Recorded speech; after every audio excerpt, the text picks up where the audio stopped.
Rajiv Sharma India news ले चलेगा इस सुबह के उजाले के साथ आपको खबरों के उस दौर में जो रखता है आपसे सरोकार। तो शुरुआत करते हैं यौन शोषण मामले की। यौन शोषण के आरोप में जेल में बंद आसाराम के बेटे नारायण साईं पर बड़ा खुलासा हुआ है। इंदौर कोर्ट में एक महिला ने नारायण साईं पर गंभीर आरोप लगाते हुए धोखे से अपनी शादी एक सेवादार से कराने का आरोप लगाया है। कोर्ट इस मामले में 20 सितंबर को सुनवाई करेगा। और 2004 में उनके बेटे ने मेरी शादी कराई, ये कह के कि तेरी तो बहुत अच्छे नसीब है कि तेरी परमात्मा शादी करा रहा है। और ये उनका खास सेवादार था ईश्वर वाधवानी, जो कि मुझे ये कहा कि वो तलाकशुदा है, लेकिन वो ऑलरेडी मैरिड था। ये चीज मुझे जब बाद में पता चली तो अब वो शादी से भी डिनाई कर रहा है और बच्चे से भी डिनाई कर रहा है। महिला का आरोप है कि जब उसने इस बाबत नारायण साईं से शिकायत की तो उन्होंने किसी तरह की मदद से इनकार कर दिया।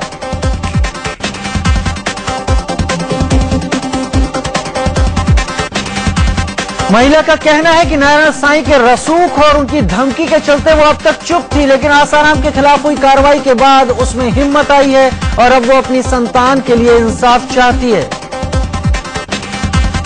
हिम्मत आई कि जब आपने एक छोटी बच्ची के लिए इतनी हेल्प की, तब मेरी भी हेल्प कीजिए ताकि मैं इतने स्ट्रॉन्ग लोगों से फाइट करके अपने बेटे को उसका आइडेंटिटी दिलवा सकूं। कि जब आपने एक छोटी बच्ची के लिए इतनी हेल्प की, तब मेरी भी हेल्प कीजिए ताकि मैं इतने स्ट्रॉन्ग लोगों से फाइट करके अपने बेटे को उसका आइडेंटिटी दिलवा सकूं। यौन शोषण के आरोप में जेल में बंद आसाराम ने मीडिया कवरेज पर रोक लगाने की मांग की है। अदालत को भेजी अर्जी में आसाराम ने गैंग ऑर्डर जारी करने की मांग की है। आसाराम ने कहा है कि उनके बारे में मीडिया की रिपोर्ट आपत्तिजनक है और इससे उनकी इमेज को नुकसान पहुंच रहा है। जेल में बेहतर सुविधाओं की मांग को लेकर आसाराम की दायर याचिका मेडिकल बोर्ड के हवाले कर दी गई है। अदालत ने मेडिकल बोर्ड से 10 सितंबर तक रिपोर्ट मांगी है। आसाराम ने जेल में घर के खाने से लेकर गंगा जल तक की मांग की थी।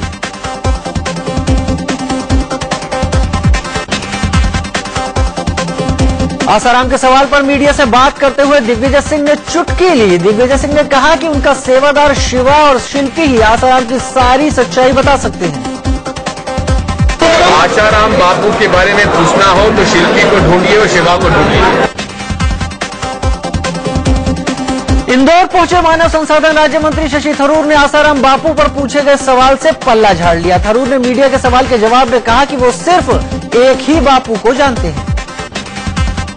सिर्फ एक बापू को जानता हूँ, जी हमारा महात्मा। उसके बाद कोई बापू जी के बारे में मुझे कोई राय नहीं।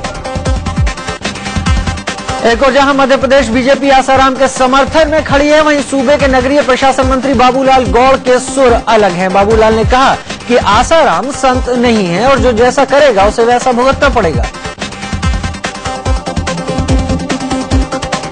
इस बीच आसाराम के गिरफ्तार सेवादार शिवा के मोबाइल से एक वीडियो क्लिप मिली है। क्लिप में आसाराम एक महिला के साथ दिखाई दे रहे हैं और उसके शरीर पर कुछ हिस्सों पर हाथ फेर रहे हैं। महिला की पहचान अब तक नहीं हो पाई है। पुलिस क्लिप की जांच कर रही है। सूत्रों की माने तो शिवा ने आसाराम की ऐसी कई क्लिप बनाई हैं। आसाराम की राजदार और उनके आश्रम की वार्डन शिल्पी जो कि फरार बताई जा रही है। जोधपुर पुलिस का दावा है कि वो उसका पता ठिकाना जानती है। पुलिस का कहना है कि जरूरत पड़ने पर उससे पूछताछ भी की जाएगी। आज भी यही कह रहे हैं कि शिल्पी से शीघ्र जोधपुर पुलिस इन्वेस्टिगेट करेगी। नहीं, वो कहाँ है इस बारे में अभी हम रिवील नहीं करना चाहते। लेकिन आप लोग वहां तक पहुंच चुके हैं। शिल्पी से जब भी पुलिस को अनुसंधान करना होगा उसी समय शिल्पी से अनुसंधान करेगी। शिल्पी का असली नाम संचिता गुप्ता है। इसे लोग शिल्पा भी कहते हैं। शिल्पी से जोधपुर पुलिस छिंदवाड़ा में पूछताछ कर चुकी है। इसने कई बड़े राज उगले हैं। बताया जा रहा है कि आसाराम के पास महिलाओं और लड़कियों को भेजने वाली यही शिल्पी है। महाराष्ट्र में आसाराम के आश्रम पर 58 लाख प्रॉपर्टी टैक्स बकाया होने की वजह से नगर निगम ने नोटिस भेजा है। कहा गया है कि अगर 21 दिनों में टैक्स जमा नहीं किया गया तो आश्रम को सील किया जा सकता है। आसाराम का यह आश्रम उल्लासनगर में है। आसाराम की मुश्किलें लगातार बढ़ रही हैं। दिल्ली के रिज रोड स्थित उनके आश्रम को एमसीडी ने नोटिस भेजा है। नोटिस में कहा गया है कि आश्रम से व्यावसायिक गतिविधियां संचालित की जा रही हैं, इसलिए उस पर टैक्स बनता है। 15 दिन में एमसीडी ने जवाब मांगा है। राजस्थान के डूंगरपुर में भी आसाराम के आश्रम पर पंचायत की जमीन कब्जा करने का आरोप लगा है। इस संबंध में सरपंच ने जिला कलेक्टर को ज्ञापन देकर आश्रम संचालकों पर कार्रवाई की मांग की है। उत्तराखंड के ऋषिकेश में भी आसाराम पर जमीन कब्जाने का आरोप लगाया है। यहां हरिदास सेवक नाम के एक संत ने आसाराम पर आरोप लगाया है कि उन्होंने डरा धमकाकर जबरन उसके आश्रम पर कब्जा कर लिया। आसाराम के खिलाफ इंदौर के लोगों का गुस्सा फूटा। लोग सड़कों पर उतरे और आसाराम का पुतला फूका। लोगों ने आसाराम को कड़ी सजा दिए जाने की मांग की।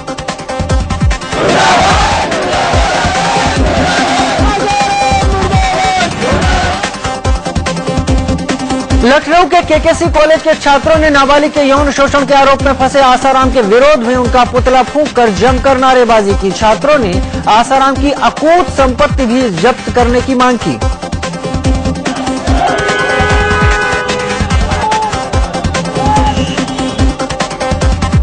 और बात नरेंद्र मोदी की। गुजरात के मुख्यमंत्री नरेंद्र मोदी की आज छत्तीसगढ़ के अंबिकापुर में रैली है। मोदी की इस रैली के लिए लाल किले की तर्ज पर मंच बनाया गया है।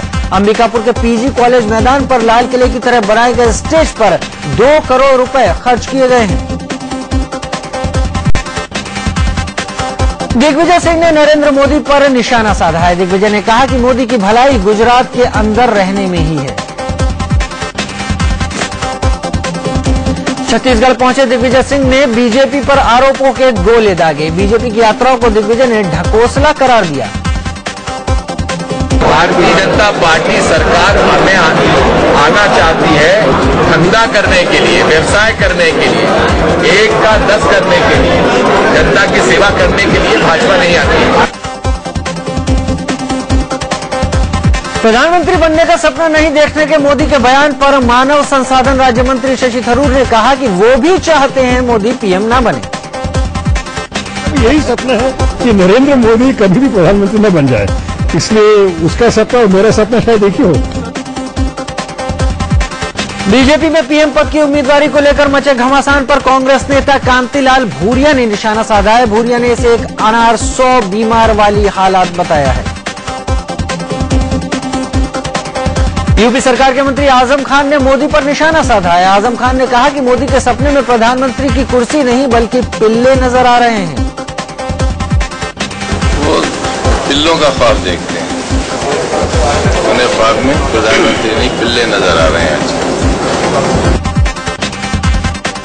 जेडीयू सांसद साबिर अली ने रामदेव पर निशाना साधा है। रामदेव ने मोदी को देश के प्रधानमंत्री पद के लिए सबसे उपयुक्त उम्मीदवार बताया था। तो रामदेव बाबा को कम से कम थोड़ा संयम बरतना चाहिए और इतनी जल्दबाजी, आपको अगर पीएम हाउस में आना जाना, नॉर्थ ब्लॉक साउथ ब्लॉक देखना है तो आपके पास बहुत से तरीके देख सकते हैं। और जिस तरीके को वो अपना रहे हैं, वो नाव में ऑलरेडी छेद हो गया है, उसमें पानी डूब गया है, उसमें वो डूब जाएंगे। उनको जल्दी वहां से कूद जाना चाहिए। मैं सिर्फ इतना ही कहूंगा, मेरा सजेशन रामदेव बाबा को कि संयम रखेंगे।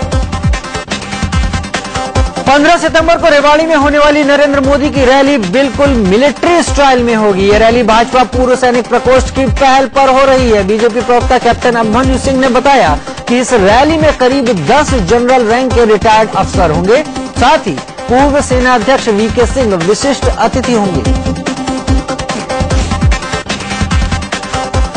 हरियाणा के बिजली मंत्री कैप्टन अजय सिंह यादव मजाक का पात्र बन गए। दरअसल अजय सिंह के दफ्तर से मीडिया को फोन आया कि गुजरात के कुछ पूर्व सैनिक मोदी के खिलाफ प्रेस कॉन्फ्रेंस करने वाले हैं। जब मीडिया वाले पहुंचे तो वहां जिले के डीपीआरओ मौजूद थे। मीडिया के सवाल सुनकर पहले वो खिसके और बाद में पता चला कि सैनिक नहीं बल्कि किसान हैं।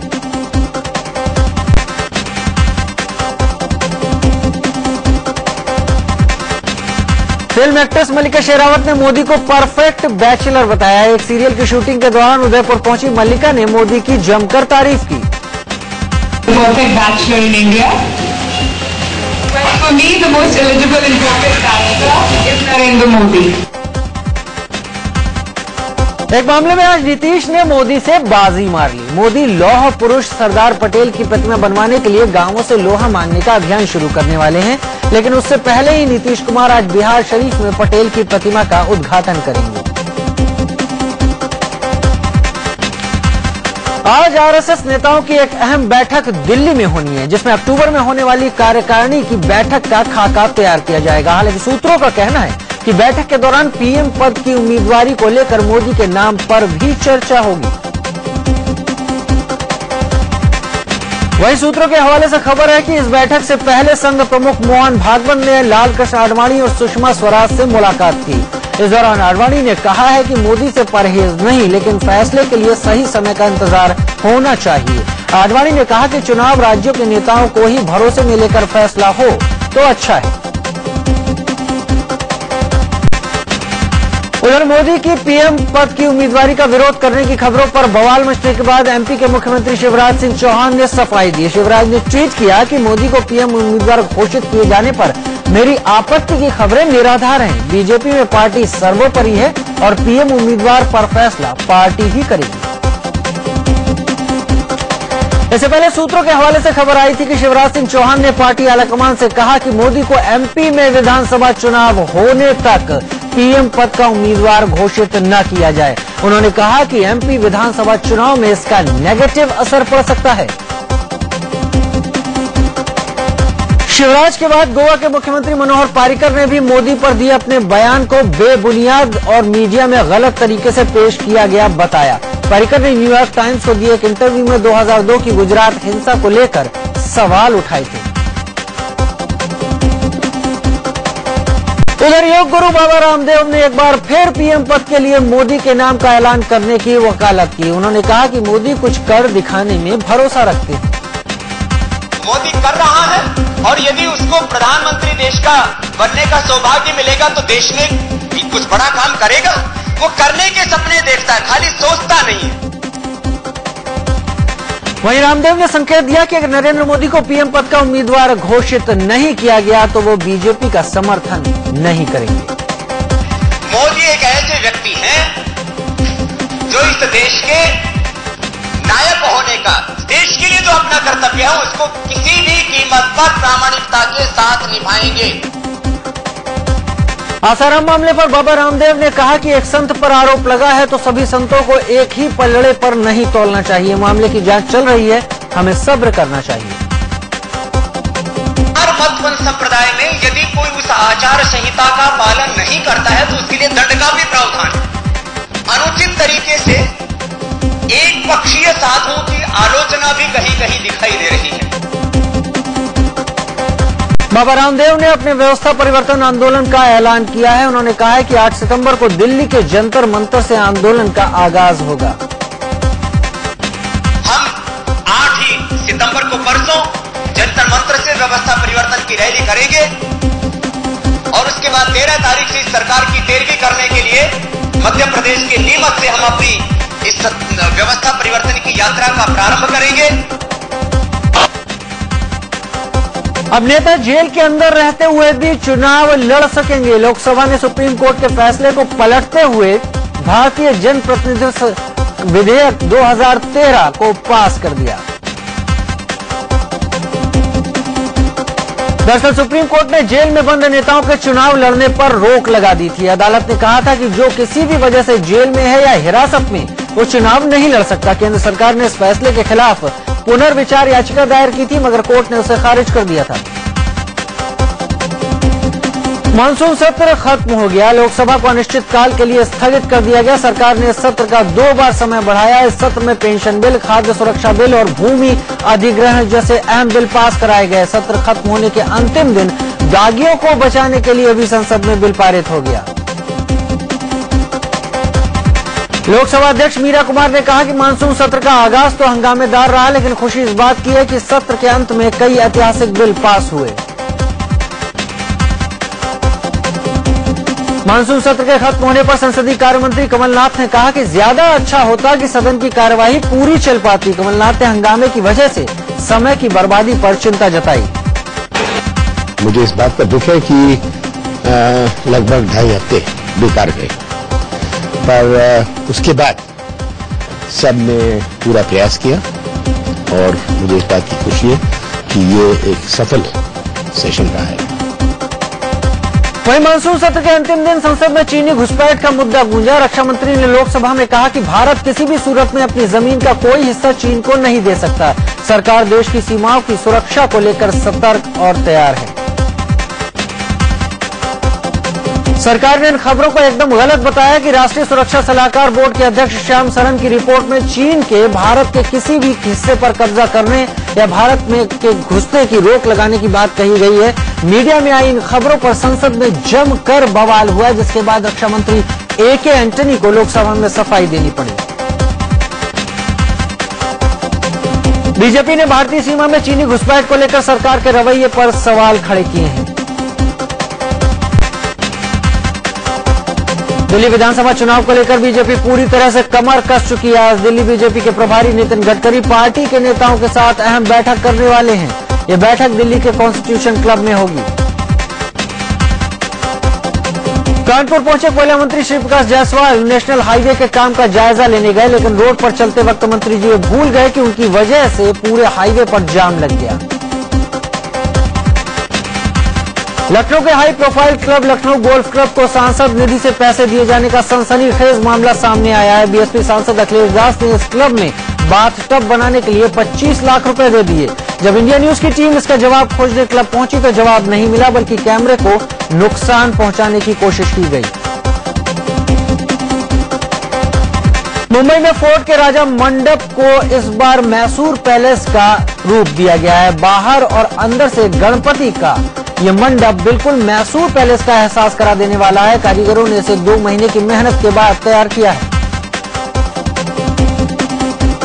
मुंबई दिया गया है। बाहर और अंदर से गणपति का ये मंडप बिल्कुल मैसूर पैलेस का एहसास करा देने वाला है। कारीगरों ने इसे 2 महीने की मेहनत के बाद तैयार किया है। मुंबई के चांदवाड़ी के राजा भी पंडाल में विराजमान हो गए हैं। बस लोगों को इंतजार है उनके पट खुलने और दर्शन होने का। पिछले 36 साल से चंदनवाड़ी मंडल गणपति को स्थापित करता आ रहा है। गणपति बप्पा को लाने की तैयारी मुंबई में लगभग पूरी हो गई है। पंडालों में बप्पा को विराजमान कर दिया गया। अब इंतजार है बप्पा के दर्शन का। गणपति उत्सव को देखते हुए सुरक्षा के भी पुख्ता इंतजाम किए गए हैं। मुंबई में गणपति पूजा की धूम के बीच पर्यावरण का भी ख्याल रखा जा रहा है। बप्पा के भक्तों में इस बार इको फ्रेंडली मूर्ति स्थापित करने का क्रेज है। इस बार प्लास्टर ऑफ पेरिस से बनी मूर्तियों के मुकाबले इको फ्रेंडली मूर्तियों की ज्यादा मांग है। मुंबई के सबसे धनी गणपति बप्पा का बीमा 223 करोड़ का करवाया गया है। जीएसबी गणपति मंडल ने सोने चांदी से लदे गणपति और आने वाली भीड़ को देखते हुए इतना बड़ा बीमा करवाया है। मुंबई में गणपति पूजा की तैयारी शुरू हो गई है और इसके साथ ही भगवान गणेश को प्रसन्न करने के लिए खास मोदक बनाने की भी तैयारी शुरू हो गई है। मुंबई में भगवान गणेश के लिए 20 तरह के मोदक बनाए जाते हैं। दिल्ली की मुख्यमंत्री शीला दीक्षित ने उपराज्यपाल से मुलाकात की। दोनों की ये मुलाकात दिल्ली की सुरक्षा व्यवस्था को लेकर हुई।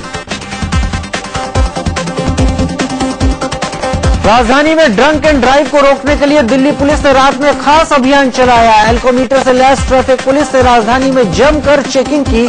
शराब पीकर गाड़ी चला रहे कई लोगों के चालान काटे गए तो कुछ के लाइसेंस भी जब्त किए गए। लश्कर के आतंकी अब्दुल करीम टुंडा की न्यायिक हिरासत आज खत्म हो रही है। टुंडा को 7 सितंबर तक न्यायिक हिरासत में भेजा गया था। पिछली सुनवाई के दौरान दिल्ली पुलिस ने टुंडा की कस्टडी नहीं मांगी थी। दिल्ली की पटियाला हाउस कोर्ट ने 3 बार और रेस्टोरेंट की कुर्की के आदेश दिए हैं। दरअसल इस बार के मालिक पर लाखों की रकम बकाया थी। कोर्ट से एक महिला ने गुहार लगाई थी।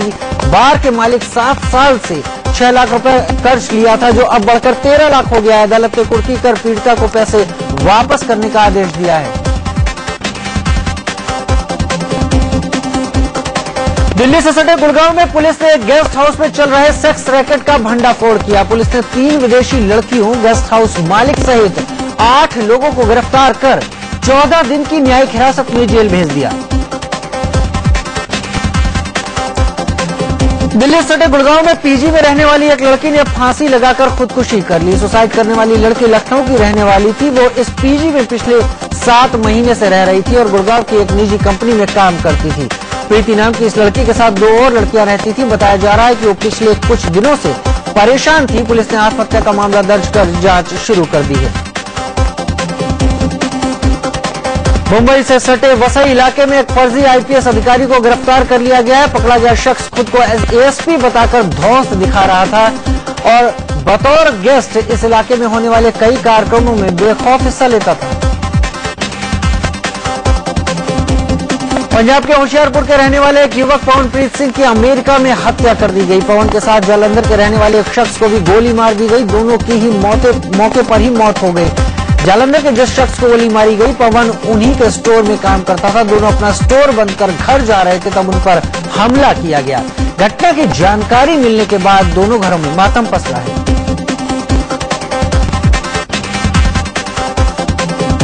गाजियाबाद में ह्यूमन ट्रैफिकिंग का मामला सामने आया है। बिहार और पश्चिम बंगाल से 2 लड़कियों को यहां बेचने के लिए लाया गया था। इसकी जानकारी मिलते ही पुलिस ने एक महिला समेत 5 लोगों को गिरफ्तार कर लड़कियों को उनके चंगुल से आजाद करवाया। मेरठ के लिसाड़ी गेट इलाके में एक तांत्रिक पर बलात्कार का सनसनीखेज आरोप लगाया। हुमायूं नगर इलाके में रहने वाली महिला ने आरोप लगाया कि संतान होने का झांसा देकर तांत्रिक ने उसके साथ रेप किया। मेरठ के दौराला इलाके में रोडवेज बस की टक्कर से बाइक सवार 3 लोगों की मौत हो गई। बाइक पर सवार शख्स और उसकी पत्नी ने मौके पर ही दम तोड़ दिया। हादसे के बाद बस का ड्राइवर फरार हो गया। चंदौली के मुगलसराय इलाके में एक महिला ने हंगामा करते हुए अपने पति और ससुर पर प्रताड़ित करने का आरोप लगाया। उधर महिला के ससुराल पक्ष का कहना है कि उनकी बहू झूठ बोल रही है। महिला और उनके ससुराल वालों के बीच काफी देर तक ड्रामा चलता रहा। यूपी के मुजफ्फरनगर में प्रशासन के खिलाफ लोगों का गुस्सा बढ़ता जा रहा है। जिले के एसपी को हटाने की मांग को लेकर एक पंचायत मीटिंग बुलाई गई थी। लोगों का आरोप है कि पिछले दिनों हुए कवाल कांड को लेकर फर्जी तरीके से निर्दोष युवकों को फंसाया गया। लोगों की मांग थी कि बेगुनाहों को तुरंत छोड़ा जाए। दरअसल पिछले दिनों 2 युवकों की हत्या के बाद इलाके में तनाव फैल गया था। दिल्ली में तेजी से बढ़ रहे डेंगू को देखते हुए मॉस्को टर्मिनेटर स्पेशल ट्रेन को लॉन्च किया गया है। इस ट्रेन के जरिए पटरियों और आसपास जगहों पर तेजी से मच्छर मार का छिड़काव हो सकेगा, जहां से तेजी से मच्छर पनपते हैं। बाराबंकी में डेंगू से बाप बेटी की मौत का मामला सामने आया है। जैतपुर इलाके के कोला गहबड़ी में रहने वाले अनीस और उसकी बेटी की मौत की वजह इलाके के लोग डेंगू बता रहे हैं। हालांकि स्वास्थ्य विभाग की टीम अभी रिपोर्ट का इंतजार कर रही है। हिमाचल प्रदेश में स्क्रब टाइफस का कहर अब तक 7 लोगों को मौत की नींद सुला चुका है। शिमला मेडिकल हॉस्पिटल में आए दिन इस बीमारी से बुखार में तपते लोग पहुंच रहे हैं। अब तक स्क्रब टाइफस के 358 मरीज सामने आए हैं। बिहार के बेहटा में तालाब में डूबने से एक ही परिवार के 6 बच्चों की मौत हो गई। सभी लड़के गांव के सूरज मंदिर के पास खेलने गए थे, जहां तालाब में नहाने के दौरान इनकी मौत हो गई। उत्तराखंड में रेप की शिकार हुई एक पीड़िता ने इच्छा मृत्यु की मांग की है। इसके लिए पीड़िता ने नैनीताल हाईकोर्ट में अर्जी दी है। पीड़िता का कहना है कि सीबीसीआईडी आरोपी को बचाने में जुटी है।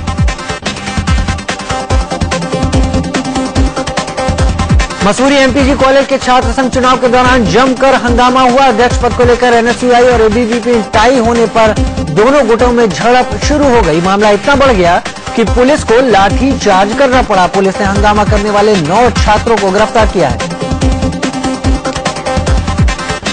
मध्य प्रदेश के खंडवा में किसानों का जल सत्याग्रह जारी है। इंदिरा सागर बांध के प्रभावित ये किसान नई पुनर्वास नीति के तहत मुआवजे की मांग को लेकर बीते 5 दिनों से जल सत्याग्रह कर रहे हैं। हैरानी की बात यह है कि सरकार ने अब तक इनसे बातचीत की कोई कोशिश नहीं की है।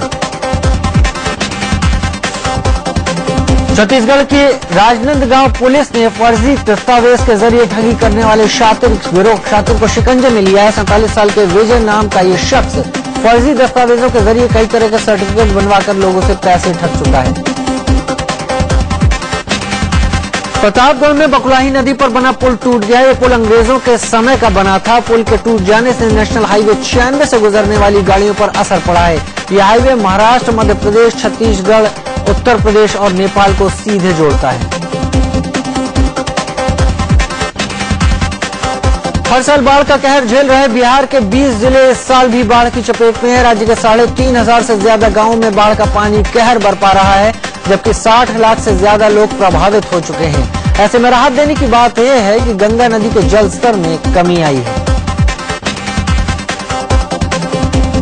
बिहार के आरा में बाढ़ से बचाव के दौरान एक महिला ने एनडीआरएफ की टीम की बोट पर ही बच्चे को जन्म दिया। खुशी के मारे बोट पर मौजूद लोगों ने बच्चे का नाम एनडीआरएफ रख दिया।